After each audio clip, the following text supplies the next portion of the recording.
함께 예배를 위해서 함께 기도하겠습니다.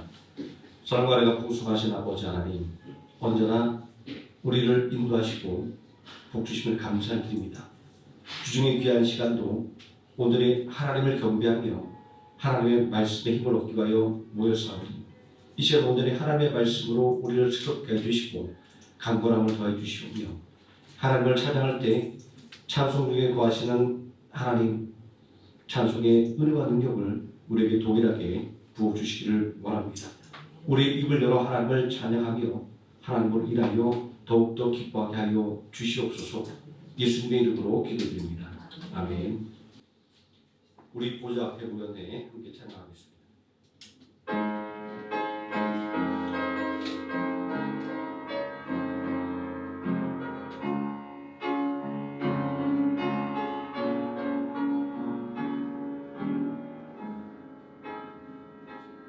우리 보좌 앞에 모였네 함께 주를 찬양하며 하나님의 사랑 그 아들 주셨네 그의 피로 구원받았네 십자가에서 쏟으신 그 사랑 강같이 온 땅에 흘러 각 나라와 족속 백성만 원에서 구원받고 경배드리네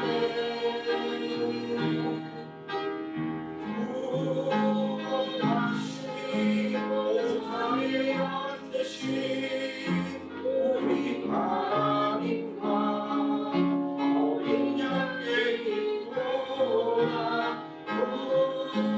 구원하시니 오사에 앉으신 우리 하나님과 어린 양의 있구나 우리 보좌 앞에 모였네. 우리 보좌 앞에 모였네 함께 주를 찬양하며 하나님의 사랑 그 아들 주셨네 그의 피로 구원받았네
다시 그곳에 나의 기원합니다.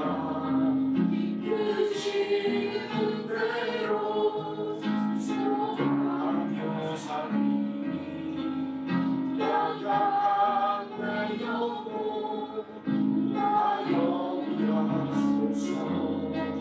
주님 나라와 그 일을 위하여 다시 그곳에 나의 기원합니다. 이끄시는 대로 순종하며 살리 연약한 내 영혼 용하여 일하소서. 주님 나라와 그 뜻을 위하여 오 주님 나를 이끄소서. 주님 말씀하시면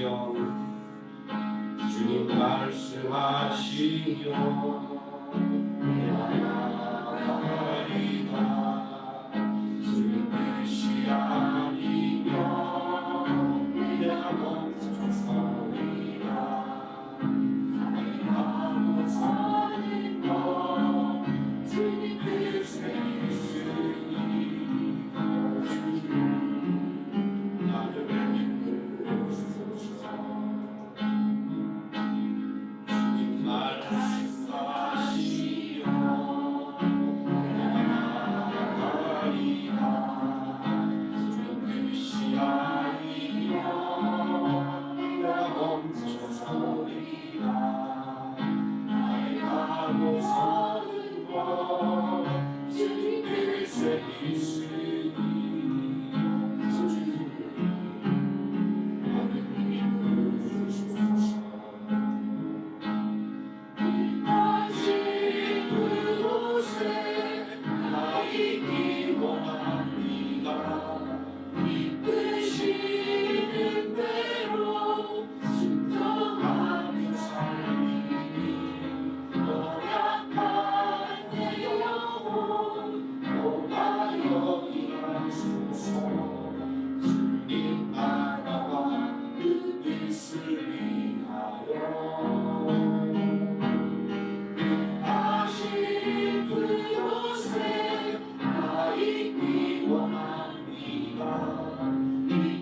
이끄시는 대로 순종하며 살리 연약한 내 영혼 용하여 일하소서.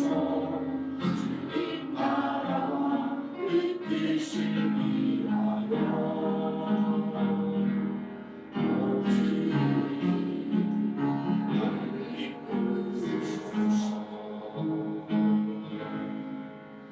아멘.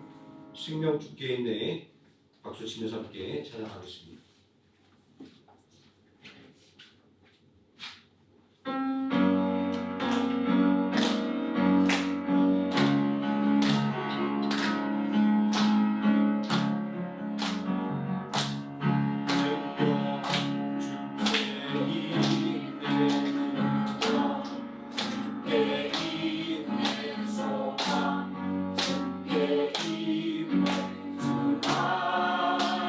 주께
영이 주를 찬양합니다.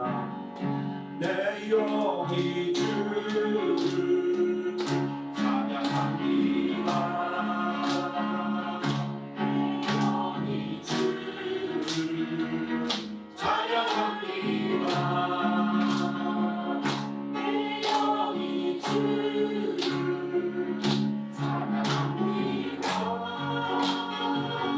내 영이 주를 찬양합니다. 인도하라 나의 영혼아 가슴 사랑아 손을 들고 주를 향해 외치라.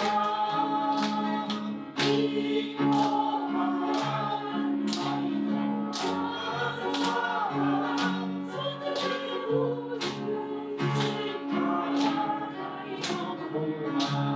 내 영이 주를 찬양합니다. 내 영이 주를 찬양합니다. 내 영이 주를 찬양합니다. 내 영이 주를 찬양합니다. 내 영이 주를 찬양합니다. 내 영이 주를 찬양합니다. 내 영이 주를 찬양합니다. 내 영이 주를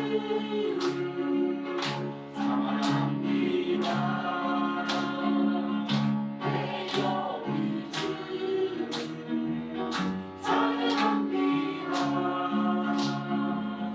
내 영이 주를 찬양합니다. 내 영이 주를 찬양합니다. 기뻐라 나의 영혼아 기뻐하라 나의 영혼아 가슴 손을 들고 소식하라. 주를 향해 외치라. 기뻐하라 나의 영혼아 감사하라. 손을 들고 소식하라 나의 영혼아. 아멘. 오소서 진리의 성령이 함께 찬양하면서 예배를 나가도록 하겠습니다.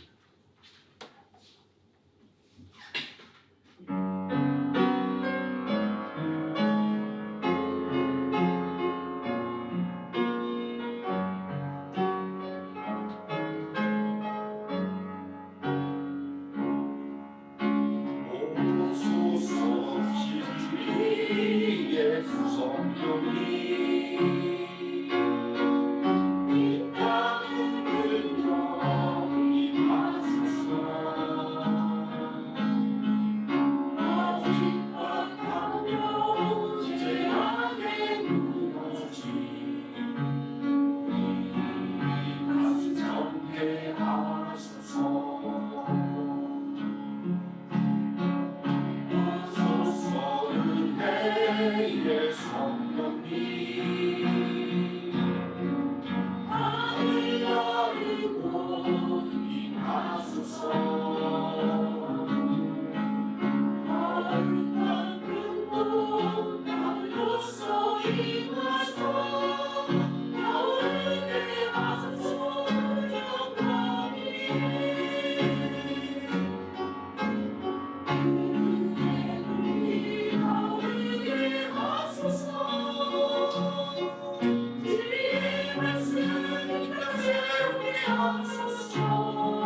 이 땅은 되면 임하소서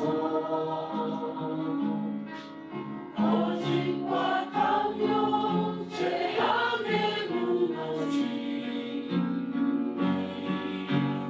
정케 하소서 오소서 은혜의 성령이 나를 가르고 임하소서 거룩한 불법 날로서 임하소서 나에게 하소서 영광이 은혜를 나에게 하소서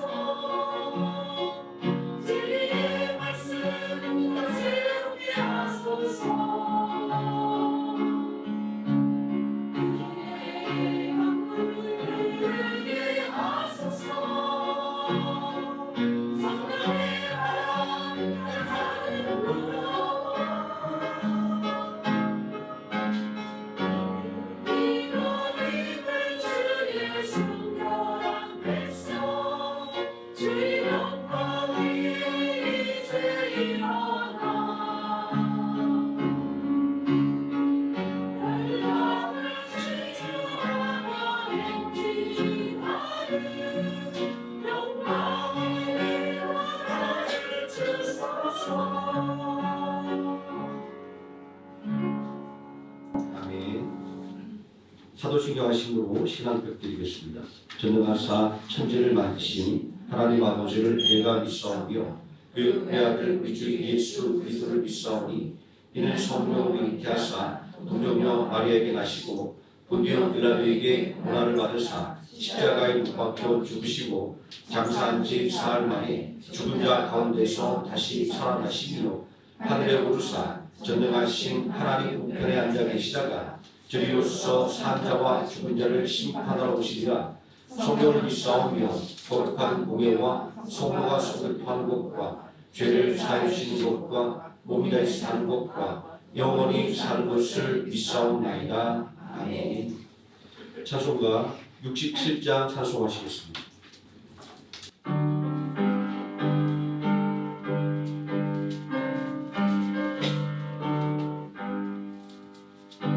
밤의 왕기 아동배하며 은근신 사랑을 찬송하라 예물도 영원히 장막되시니 그 영광의 주를 다 찬송하라 능력과 은혜 다 찬송하라 그 오시의 빛 그 жил은 문창 그 노래 소리로 주도하시고 은혜 날개로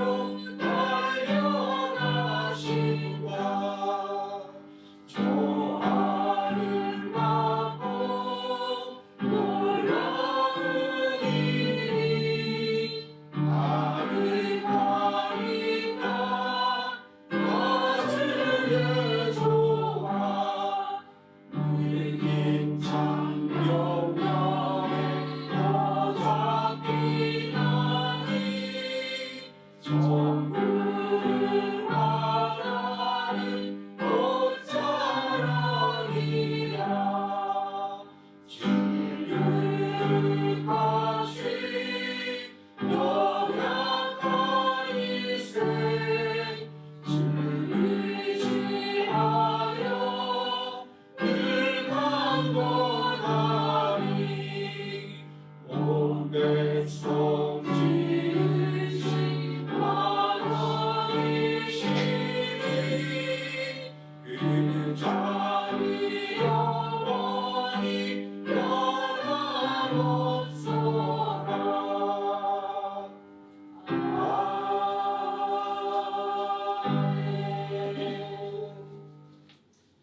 시간 함께 은혜받은 하나님의 말씀 신명기 12장에서 함께 보도록 하겠습니다. 신명기 12장 1절에서 8절까지 말씀입니다. 제가 먼저 한 절 읽고 우리 성도들 한 절씩 교독하시고 마지막 8절은 함께 읽겠습니다. 내 조상의 하나님 여호와께서 내게 주셔서 차지하게 하신 땅에서 너희가 평생에 지켜 행할 교회와 법도는 이러하니라. 너희가 쫓아내는 민족들이 그들의 지식을 섬기는 곳은 높은 산이든지 작은 산이든지 푸른 나무 아래든지 막론하고 그 모든 곳을 너희가 마땅히 비판하며 그 제단을 헐며 주상을 깨뜨리며 아세라상을 불사르고 또 그 조각한 신상들을 찍어 그 이름을 그곳에서 멸하라. 너희의 하나님 여호와께서는 너희가 저처럼 하지 말고 오직 너희 하나님 여호와께서 자기의 이름을 두시려고 너희 모든 지파 중에서 택하신 분신 그 계실 곳으로 찾아 나아가서 너희의 번제와 너희의 제물과 너희의 시집교와 너희의 손의 거제와 너희의 서원제와 낙헌제와 너희의 소와 양의 성한 것을 너희 들로 가져다 드리고 거기 곧 너희 하나님 여호와 앞에서 먹고 너희 하나님 여호와께서 너희의 손으로 수고한 일에 복 주심으로 말미암아 너희와 너희의 가족이 즐거워할지니라. 우리가 오늘 여기서는 각기 소견대로 하였거니와 너희가 거기에서는 그렇게 하지 말지니라. 아멘. 찬송가 300장 찬송하시겠습니다.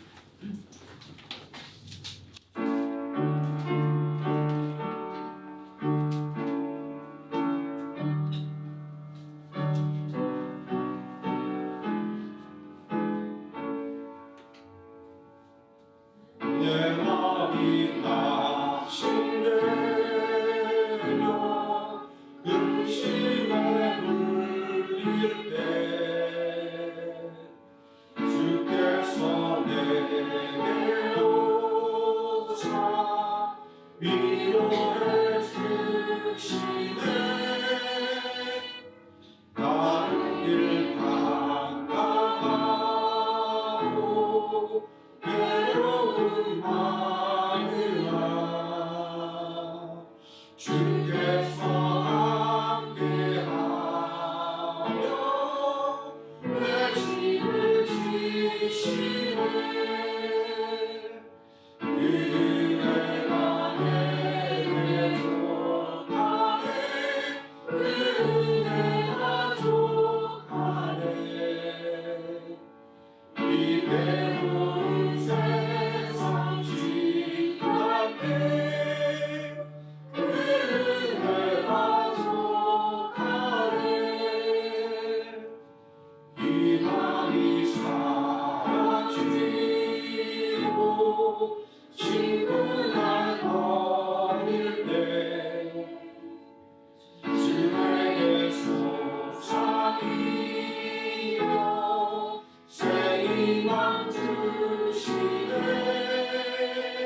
시간 말씀에 위해서 함께 기도하겠습니다.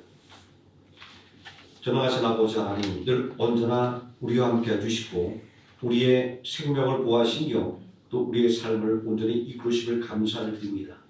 오늘이 하나님께서 우리와 함께 하심을 늘 기억하며 또 하나님의 은혜를 감사하는 예배 자리로 모일 수 있도록 은혜 주심을 감사합니다.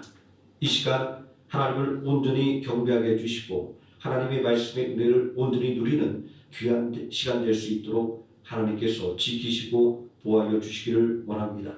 악한 원수막이 좀 더 틈타지 못하게 지켜 보호하여 주시오며 오직 말씀의 능력으로 새롭게 되어지는 은혜의 역사만 이 시간 넘쳐나게 해주시기를 원합니다. 예수님의 이름으로 기도드립니다. 아멘. 오늘 묵독한 하나님의 말씀, 삶으로 드리는 예배라는 제목으로 하나님 말씀의 은혜를 함께 나누도록 하겠습니다. 가나안 땅을 눈앞에 둔 이스라엘 백성들에게 주어진 하나님의 명령은 다른 것이 아니라 하나님 앞에 온전하고 성실한 예배를 드리라라는 예배의 명령이었습니다. 예배란 무엇일까요? 구약의 제사에서 예배란 하나님을 경외하는 마음을 표현하는 것입니다. 그렇기에 구약의 제사는 언제나 진실한 회개를 전제로 하는 것이었습니다. 희생제사는 단순한 예물을 하나님 앞에 내어놓는 것이 아니라 자신의 지은 죄를 고백하고 하나님께 용서받는 과정이었습니다. 구약의 이스라엘 백성들의 정체성은 하나님의 선민이었습니다. 하나님께서 특별하게 선택한 백성. 이것이 이스라엘 백성들의 자부심이었습니다. 그런데 여기서 더욱더 중요한 것은 하나님께 선택받았다라고 하는 선택받은 상황이 아니라 그들이 선택받은 목적이 있습니다. 하나님께서 이스라엘 백성들을 선택한 것은 그들로 하여금 하나님께 예배를 드리도록 하기 위해서였습니다. 다시 말하자고 한다면 하나님은 이스라엘 백성들을 통하여 영광을 받으시기 위하여 그들을 선택하신 것입니다. 오늘날 하나님께서 우리를 성도로 이 자리에 불러주신 것은 우리의 예배를 통하여 하나님께서 영광 받으시기 위한 것입니다. 하나님께서 이스라엘 백성들을 선택한 것은 그들로 하여금 예배드리기 위한 것이었다고 하는 것은 출애굽기에 분명히 드러나 있습니다. 이 출애굽에서 애굽의 바로에게 통보됐던 하나님의 핵심 메시지는 내 백성으로 하여금 내게 예배하게 하라라는 예배의 명령이었습니다. 이렇듯 하나님은 당신들의 백성이 하나님을 예배하는 백성으로 불리기를 간절하게 원하셨던 것입니다. 하나님의 택한 백성, 이 구원받은 사람에게 적용되는 이 문구는 구약의 이스라엘 백성들에게 처음 주어졌습니다. 아니 더 정확하게 말하자고 한다면 부르심을 받은 아브라함으로부터 시작됩니다. 아브라함의 부르심에서 택함 받은 백성의 정체가 무엇인지를 알 수 있습니다.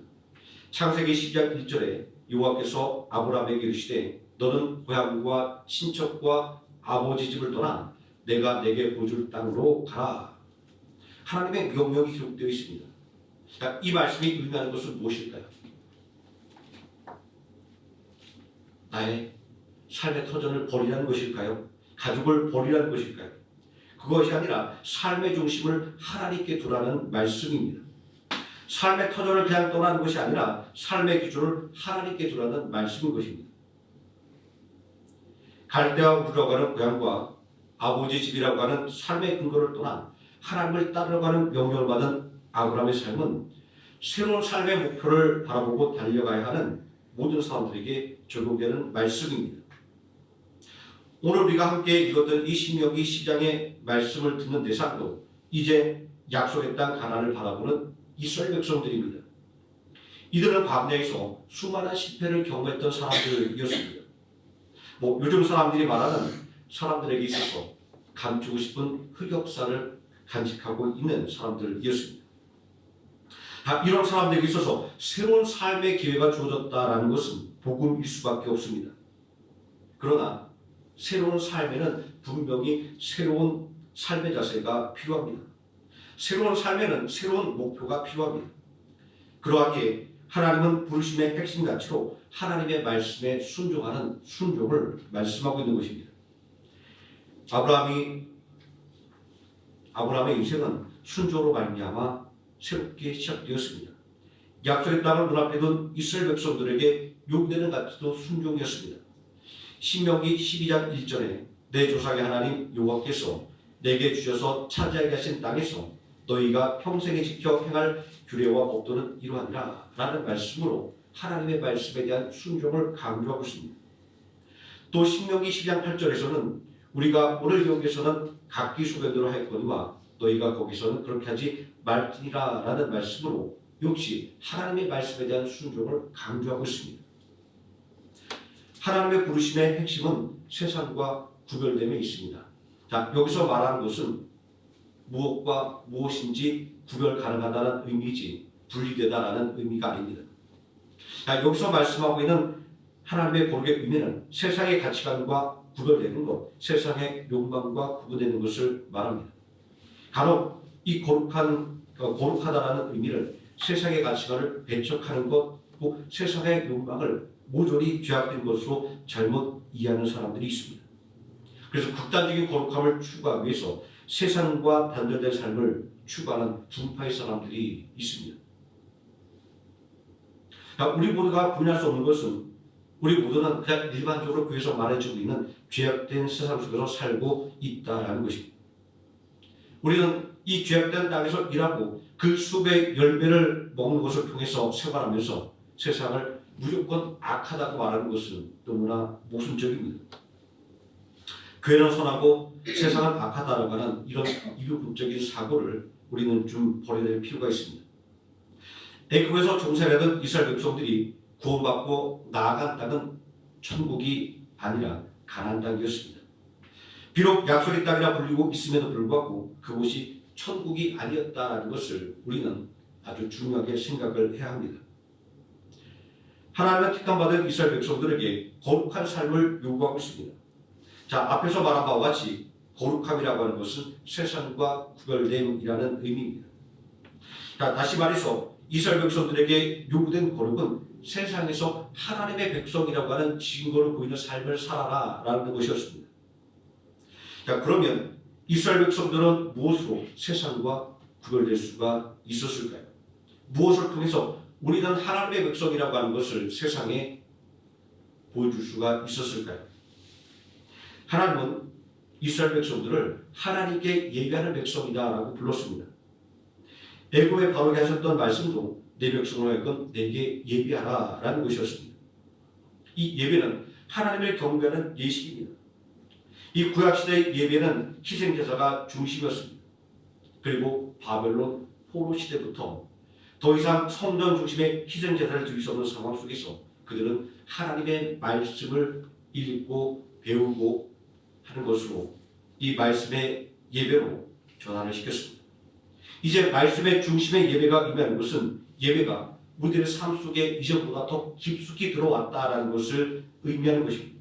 왜냐하면 구약의 제사는 하나님께서 정해진 그 처소를 찾아가서 하나님께서 온전하게 명령하신 그 방법대로 제물을 드리고 그리고 예배를 드려 했지만 이제 말씀이 중심된 예배 속에서는 언제나 어디서나 마음만 먹으면 예배를 드릴 수가 있게 되었기 때문입니다. 우리 그리스도인들을 세상과 구별되게 만드는 것은 바로 이 예배입니다. 특히 주일을 예배를 드림으로 거룩하게 지키는 것은 기독교의 특별함이다라고 말할 수 있습니다. 주 5일제가 일상화된 오늘날에는 크게 문제가 되지 않지만 예전에 주 6일을 꼬박 일하고 겨우 일요일을 쉬던 때에는 주일을 지킨다라고 하는 것은 쉬운 일이 아니었습니다. 그럼에도 불구하고 그리스도인들은 주일을 지키기 위해서 열심을 다했습니다. 때로는 비난을 받기도 하고 또 때로는 손해를 감수하면서도 말입니다. 그랬던 우리 그리스도인들의 신앙의 열심은 한 겹의 TV 광고의 자막에 등장했던 주일은 쉼이다라고 하는 유명한 문구로 대변됩니다. 교회 청년들은 여름 성경학교나 여름 수련의 일정에 맞춰서 여름 휴가 날짜를 잡았습니다. 제 기억에 남는 친구가 한 명 있습니다. 함께 주일학교 교사를 하던 친구였습니다. 이 친구는 상업학교를 졸업하고 바로 회사에 취직했던 친구였습니다. 성경학교를 앞두고 교사회를 하는데 일정이 주중이어서 참석할 줄 할 수 없을 줄 알았던 친구가 참석한다고 해서 어떻게 참석할 수 있냐고 물었더니 그때에 맞춰서 휴가를 냈다라는 겁니다. 아니 이제 막 회사를 다니기 시작했는데 어떻게 마음대로 날짜를 맞췄냐고 하니까 그 친구가 이렇게 말하더랍니다.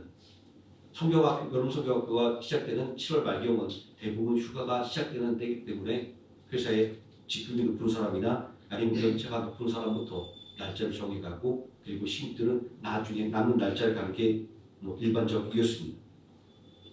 그런데 자기가 7월 여름 성경학교에 일정에 맞춰서 휴가 신청했더니 상사가 불러서 나이도 어린 게 마음대로 날짜를 잡는다고 뭐라고 했다고 합니다.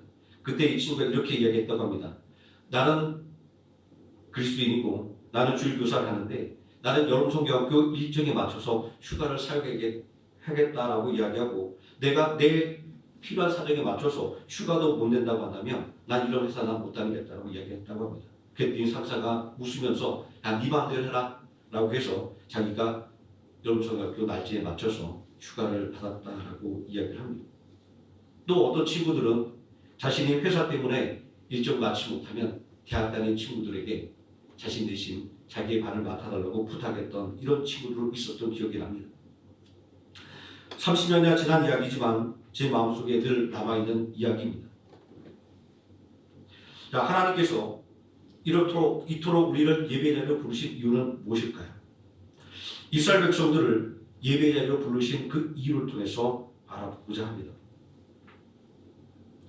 하나님께서 이스라엘 백성들을 선택하셨던 것은 이스라엘 백성들로 하여금 하나님만을 최고의 자리로 모시는 삶을 살도록 하기 위해서였습니다. 그러하기 위해서 하나님은 레위기 말씀을 통해서 제사의 방법, 다시 말해서 예배의 방법과 예배의 정신을 자세하게 알려주었습니다. 물론 출애굽기, 민수기, 신명기 등등의 하나님을 온전하게 예배하는 방법을 계속해서 알려주고 있지만 말입니다. 예배가 무엇이기에 하나님은 이토록 예배를 강조하고 있는 것일까요? 예배란 하나님을 경외하는 자들이 하나님을 경배하는 자리다라고 말할 수 있습니다. 그러하기에 하나님은 예배를 강조하는 것입니다. 기독교의 상징은 십자가이지만 사회적으로 통용되는 상징을 말한다고 한다면 아마 주의를 지키는 것이다 라고 말해도 절대로 과장이 아닐 것입니다.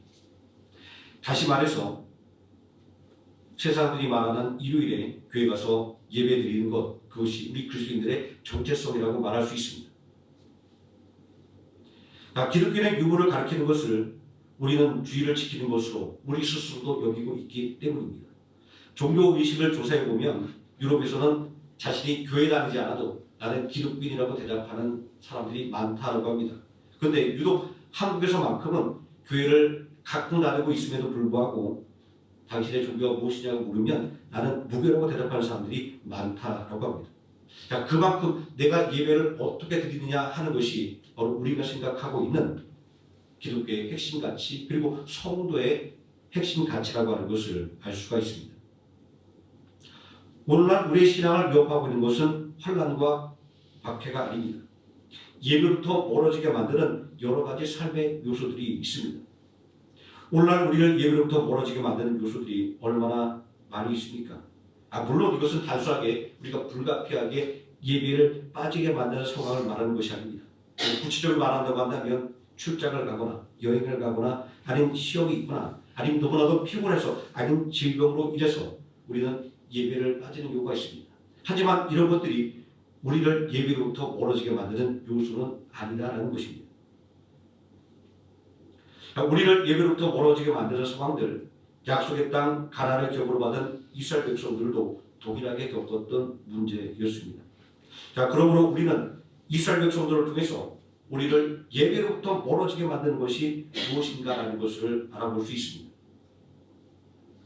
출애굽한 이스라엘 백성들이 하나님을 예배하는 것을 막을 수 있는 것은 아무것도 없었습니다.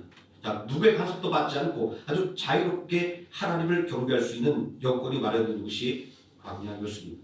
그들은 성곽을 중심으로 진영을 펼치고 언제 어디서나 집 문을 장막문을 열고 나가면 하나님의 성곽을 바라보며 그들이 늘 하나님과 함께할 수 있는 그런 곳이 바로 광야였습니다. 그럼에도 불구하고 이스라엘 백성들은 광야에서 수없이 많은 예배 실패를 경험을 했습니다. 권력의 누님은 고라의 당파는 예배 자를 버리고 예배가 억압받던 애굽 땅으로 돌아가자라고 외쳤습니다. 예배의 정신은 하나도 고려하지 않고 오직 나 자신만의 이익을 생각할 때 예배로부터 멀어지게 되는 것입니다. 자, 오늘날도 이런 비슷한 말을 하는 분들이 있습니다. 자, 가난할 때는 사람들이 열심히 신앙생활하고 교회가 성장했는데 나라가 잘 살고 사람들이 부유할수록 교회가 쇠퇴하고 신앙생활을 게을리하는 경향이 있으니 다시 못 살게 되는 것이 좋겠다라는 말하는 분이 있습니다. 세상에 쾌락에 빠진 이스라엘 백성은 모압 평지에서 우상 숭배에 빠지고 말았습니다. 자, 이 바알볼의 사건에서 이스라엘 백성들이 우상을 섬기려고 했기 때문에 우상을 섬긴 사건이 아니었음을 잘 알고 있습니다. 그저 광야의 단순하고 지루한 삶 속에서 미디안 사람들의 잔치에 초대받아서 먹고 마시다 보니까 어느새 나도 모르게 우상 숭배에 참여하고 있었던 것입니다. 그래서 옛말에 친구를 가려서 살게 된다라는 말이 여기에 합당한 말입니다. 또 까마귀 노는 곳에 백로에 가지 마라라는 일관된 정적인 신념을 갖고 하는 시조도 있습니다. 이 바알볼의 사건에서 이스라엘 백성들이 자신도 모르게 우상 숭배에 빠져들었던 것처럼 오늘도 우리를 예배로부터 멀어지게 만드는 유혹들이 있습니다. 그런데 왜 유독 신앙인들에게만 이런 유혹이 다가오는 것일까요? 그것은 신앙인들이 변화된 존재이기 때문입니다. 신명기 12장 8절 말씀은 변화 이전의 신앙인의 상태와 변화 이후의 신앙인의 상태를 상징적으로 설명하고 있습니다. 우리가 오늘 여기서는 각기 소견대로 하였거니와 너희가 거기서는 그렇게 하지 말지니라. 여기서 말하고 있는 각기 소견대로 행동했다라고 하는 말은 단순하게 구원받기 이전의 삶을 말하는 것은 아닙니다. 물론 구원이라고 하는 것이 삶의 변화를 전제하는 것이기에 이런 말이 어폐가 있을 수는 있습니다. 하지만 의미상 이렇게 설명을 할 수밖에 없습니다. 여기서 말하고 있는 자기소견은 하나님의 뜻과 방법을 생각하지 않는 오직 내 생각과 내 방법대로 사는 것을 말합니다. 그리스도인이라고 말하면서도 여전히 내 생각과 내 판단만을 우선시하는 사람들이 자기 소견대로 행하는 사람들입니다. 반면에 자기 소견대로 살지 말라고 하는 말은 이제부터는 하나님의 백성답게 그리스도인답게 하나님의 뜻을 생각하고 하나님의 방법대로 살려고 노력해야 한다라는 것입니다. 왜냐하면 이스라엘 백성들이나 그리고 우리 그리스도인들이나 믿음으로 말미암아 새롭게 변화된 사람들이기 때문입니다. 약속의 땅을 기업으로 받은 이스라엘 백성들이 상징하고 있는 것은 새로운 삶의 비전을 받은 성도입니다. 노예했던 이스라엘 백성들이 자유인이 되어서 기업을 꿈꿨듯이 예수 그리스도를 믿음으로 말미암아 구원을 받은 성도들 또한 영원한 기업을 꿈꿔야 하는 것입니다. 새로운 비전을 받은 이스라엘 백성들에게 요구되었던 것은 하나님의 규례와 법도를 지키는 것이었습니다. 이 하나님의 규례와 법도의 핵심은 무엇이었을까요? 신명기 12장 1절 이하의 말씀을 보면 예배입니다. 온전한 예배를 드리는 것, 참된 예배를 드리는 것이 하나님의 규례와 법도를 지키는 것이었습니다. 그리고 이것이 새로운 비전의 핵심이었습니다. 하나님은 왜 이토록 참된 예배와 온전한 예배를 강조하고 있는 것일까요? 우리는 요한복음 4장에 기록되어 있는 수가성 우물가에서 사마리아 여인과 예수님이 나눴던 대화를 떠올려 볼 수 있습니다. 이날 이야기의 주제는 자연스럽게 진정한 예배는 무엇인가라는 주제로 옮겨갔습니다. 우리는 이 이야기 속에서 사마리아 여인의 말을 통해서 당시 유대인과 사마리아인들이 참된 예배 장소를 두고 다퉜음을 알 수 있습니다. 그런데 이러한 논쟁은 이들의 관심이 참된 예배, 온전한 예배, 하나님께서 기뻐 받으시는 예배가 무엇인가를 고민했던 것이 아니었다는 것을 알 수 있습니다. 예수님은 사마리아 여인에게 하나님은 영과 진리를 드리는 참된 예배를 받으시는 분임을 깨우쳐주셨습니다. 이러한 예수님의 말씀이 의도하고 있는 것은 삶의 모든 영역에 있어서 하나님께 복종하도록 하며 진정한 헌신을 위협하는 것은 무엇이든지 우리가 다 버려야 한다는 것을 말하고 있는 것입니다. 가나안 땅을 눈앞에 둔 이스라엘 백성들에게도 동일한 말씀이 주어졌습니다. 신명기 12장 2절 이하에 나오는 우상을 제거하는 명령과 가난의 풍속을 따르지 말라는 명령은 하나님을 섬기지 못하게 만드는 유혹들을 제거하라라는 명령이었던 것입니다.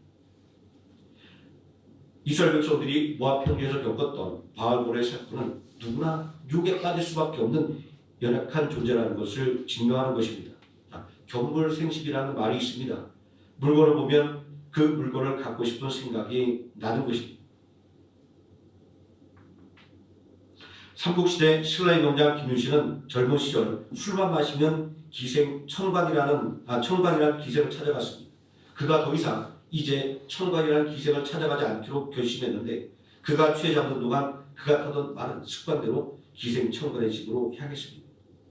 정신을 차린 김유신은 말에 목을 베고 다시는 그 집을 찾지 않았고 술에 취하지 않았다라고 합니다. 유혹에 빠지지 않는 방법은 유혹으로부터 멀어지는 결단인 것입니다.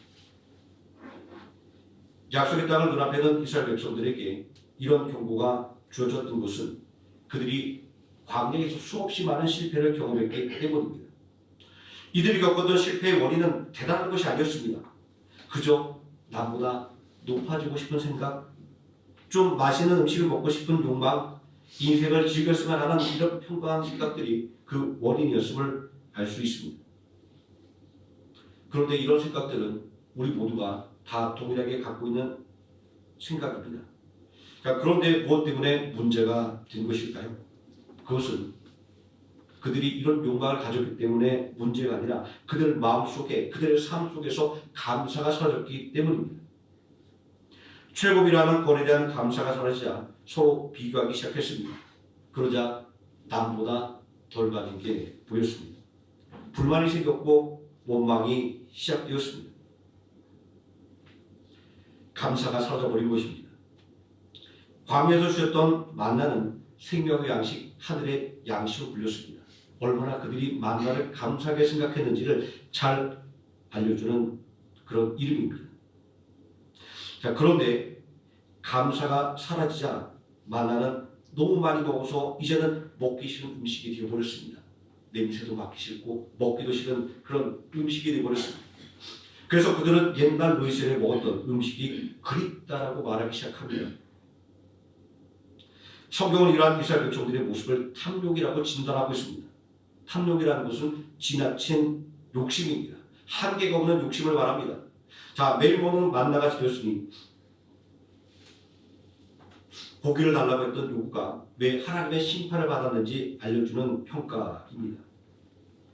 약속의 땅에서 이스라엘 백성들이 주어진 은혜를 누리며 사는 방법은 아주 간단한 것이었습니다. 그것은 바로 감사를 잃지 않는 것이었습니다. 왜냐하면 광야에서의 그들의 실패했던 경험은 감사함을 잃어버릴 때 어떤 고난을 만나게 되는지를 알려주는 것이었기 때문입니다. 그러면 이스라엘 백성들 그리고 오늘날 우리 성도들은 어떻게 해야 이 감사를 잃어버리지 않고 늘 감사한 마음으로 살아갈 수 있는 것일까요? 신명기 12장 6절 7절에 감사를 잃어버리지 않고 우리 마음속에 온전히 간직하는 방법이 제시되어 있습니다. 너희의 번제와 너희의 제물과 너희의 11조와 너희 손의 거제와 너희의 소원제와 낙헌 예물과 너희 소와 양의 첨난 것들을 너희는 그리로 가져다가 드리고 거기 곧 너희 여호와 하나님 앞에서 먹고 너희 하나님 여호와께서 너희 손으로 수고한 일에 복주심으로 말미암아 너희와 너희 가족이 증거할지니라. 이 말씀은 감사를 간직하는 방법으로 예배를 제안하고 있는 것입니다. 이 예배가 무엇이기에 우리는 예배를 통해서 감사하는 마음을 잃지 않고 온전하게 유지할 수 있는 것일까요? 예배의 기본적인 의미는 하나님을 경배하고 하나님께 받은 은혜를 감사하는 데 있습니다. 신명기 12장 6절에서 말씀하고 있는 번제는 제물 전부를 태워서 하나님께 드리는 방법으로 예배자가 전적으로 하나님을 의지한다라고 하는 것을 상징합니다. 그리고 여기서 제물이 의미하고 있는 것은 하나님의 은혜에 대한 감사의 표지로 드려지는 모든 희생제사를 의미하는 것으로 이 제물은 하나님이 예배자를 위해 특별한 일을 하신 것에 대한 감사를 드렸습니다.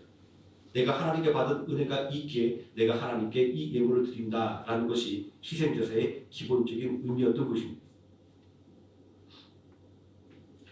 그럼에도 불구하고 예배에 대한 오해가 있습니다. 자, 그것은 우리가 받은 은혜에 초점을 맞추는 것이 아니라 하나님께 예배를 통해 드리는 것에만 초점을 맞추기 때문에 생기는 것입니다. 자, 예배를 드릴 때 예나 지금이나 우리가 하나님 앞에 드릴 것이 참 많습니다. 자, 오늘날 우리가 헌금이라는 하나의 이름으로 부르고 있는 이러한 제물들의 목록을 살펴보면 번제 제물과 각종 희생 제물은 물론이고 11조와 거제와 선제와 낙헌 예물과 짐승의 첫 새끼 이렇게까지 드릴 제물의 종류가 많습니다. 오늘날 교회에서 헌금을 이야기하면 교회를 세속주의와 물질만능주의에 빠져 떠나지 못하는 집단으로 매도되기 십상입니다. 자, 그렇지만 하나님은 헌금에 대한 분명한 규정을 정해 놓으셨습니다. 그것은 절대적인 가치로 환산되는 그런 양이 아니라 감사의 마음이었습니다. 예수님은 부자의 많은 헌금보다 가난한 과부의 동전 2개를 하나님께서 기뻐 받으신다라고 제자들에게 말씀하셨습니다. 또 고린도후서 9장 7절 말씀도 악과하는 마음으로 하나님께 내는 것은 하나님께서 받지 않으신다라고 권면하며 헌금이라고 하는 것은 오직 하나님의 은혜에 대한 감사의 마음으로 드리는 것임을 분명하게 알려주고 있습니다. 자, 하나님께 헌금을 드리는 목적은 받은 은혜를 세어보고 감사하는 행위입니다. 11조라고 하는 것은 일용할 양식을 공급해 주시는 하나님의 은혜를 인정하고 감사하는 헌금입니다. 각종 감사의 헌금은 내가 사는 삶 속에서 매일같이 경험하게 되는 하나님의 임반을 인정하고 감사하는 헌금입니다. 이렇게 예배의 정신은 하나님께서 나에게 주신 은혜를 낱낱이 세워보는 데 있습니다. 또 받은 은혜를 감사하는 데 있는 것입니다. 이러한 예배의 핵심이 신명기 12장에 잘 드러나 있습니다. 거기 곧 너희 하나님 여호와 앞에서 먹고 너희 하나님 여호와께서 너희 손으로 수간 일에 복 주심으로 말미암아 너희와 너희 가족이 즐거워할지니라. 자, 이 신명기 12장 12절 말씀에 보면 예배드리는 대상과 예배의 은혜가 임하는 범위는 자신의 가족을 넘어서 노비에까지 이르고 있습니다. 자, 이러한 하나님께 드리는 예배가 가지고 있는 특징은 이 예배 속에서는 각 개인이 가지고 있는 차이가 극복되는 것이고 하나님의 은혜는 모든 사람이 함께 드리는 것이다라는 것을 말하고 있는 것입니다. 또 하나님께 제물을 드리는 것과 예배 후에 나눔이 의미하고 있는 것은 예배를 통해서 받은 하나님의 은혜를 인정하고 고백하는 것을 상징합니다. 자, 우리가 주일에 예배 후에 점심 식사의 교제를 나누는 것은 단지 함께 밥을 나누는 것이 아니라 우리가 하나님께 함께 드리는 예배를 통하여 받은 은혜를 인정하고 그 은혜를 우리가 함께 나누는 것을 상징적으로 표현하고 있는 것입니다. 예배가 이토록 강조되고 있는 것은 예배가 우리 그리스도인들로 하여금 이 세대에 물들지 않도록 지켜주는 것이기 때문입니다. 또 그리스도인의 마음을 새롭게 만들어주는 것이기 때문입니다. 실제로 우리는 예배드리는 것을 통해서 하나님의 뜻이 무엇인지를 끊임없이 확인하게 됩니다. 또 예배를 통하여 예수 그리스도와의 교제를 나눔으로 우리들의 마음이 변하게 됩니다. 그리고 변화된 마음이 마침내 우리의 행동을 변화시키는 것입니다. 예수님을 믿더니 사람이 변했다고 하는 말은 예배에 이러한 변화의 능력이 있기 때문입니다. 예수님을 닮아가는 성화의 과정은 누군가 이야기하는 것처럼 나 자신의 피나는 노력에 달려있는 것이 아닙니다. 예배를 통하여 점진적으로 이루어져 가는 것입니다. 왜냐하면 예배란 구약의 제사에서 희생제물을 드린 것처럼 내가 살아있지만 마치 죽어서 하나님께 바쳐진 짐승처럼 내가 온전히 하나님께 순종하는 마음으로 나 자신을 드리는 행위이기 때문입니다. 하나님의 뜻을 생각하고 하나님의 뜻을 실천하는 삶으로 드리는 예배로 하나님께 영광을 돌리며 하나님께 주신 은혜를 감사함으로 충분하게 누리시는 하루의 생명학교의 성도님 되시기를 예수님의 이름으로 축원드립니다. 기도하시겠습니다. 전능하신 아버지 하나님, 하나님은 우리를 하나님을 예배하는 백성으로 부르셨고 하나님을 예배하는 것으로 우리의 정체성을 삼으라고 말씀해 주셨습니다. 우리가 하나님 앞에 나와 예배드리는 것이 그저 그냥 나가는 것이 아니라 하나님께서 우리를 택하시고 또 우리와 함께 하시는 임마누엘의 은혜가 있기에 그 은혜에 감사하기 위하여 나가는 자임을 오늘 말씀을 통하여 다시 한번 깨닫게 됩니다. 우리에게 부족한 것을 바라보지 말게 해주시고 하나님께서 이미 나에게 주셔서 내가 이미 풍성하게 누린 것들에 감사하게 해주시고 또한 그것을 감사하며 하나님의 또 그 은혜를 온전하게 믿음 안에서 사모하는 우리 모든 성도들 되어서 오늘의 삶 속에서 오늘이 하나님의 은혜를 감사하는 마음으로 살아가게 해주시고 또한 하나님의 은혜를 더욱더 간절하게 사모하는 모든 삶의 행동으로 하나님 앞에 나가는 우리 귀한 성도 될 수 있도록 하나님께서 성령의 능력으로 충만하게 채워주시기를 원합니다. 예수님의 이름으로 기도드립니다. 아멘. 찬송가 310장 찬송하시겠습니다.